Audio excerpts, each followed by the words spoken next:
In today's video, I am going to teach you how to change the width of a column in Excel.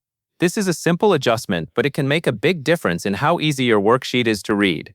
If a column is too narrow, some of your text or numbers may not display properly. If it is too wide, your sheet can look uneven or take up more space than necessary. Changing the widths helps you organize your data more clearly and gives your spreadsheet a cleaner appearance. To begin, move your mouse pointer to the gray header area at the top of the worksheet. This is the area where you see the column letters, such as A, B, C, and so on. Each letter represents a column in your Excel sheet. You will want to find the specific column that you want to adjust before moving on.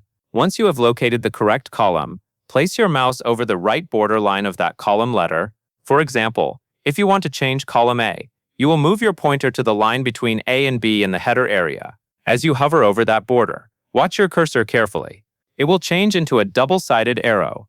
This change is important because it tells you that Excel is ready for you to resize the column. When you see the double-sided arrow, click and hold your left mouse button.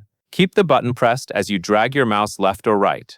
Dragging to the left will make the column narrower, and dragging to the right will make it wider. As you move the mouse, you will see the column width change in real time, which makes it easier to adjust it to the size you need.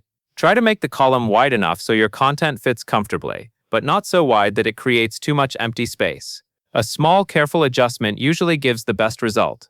If needed, you can repeat the same action on any other column in the worksheet.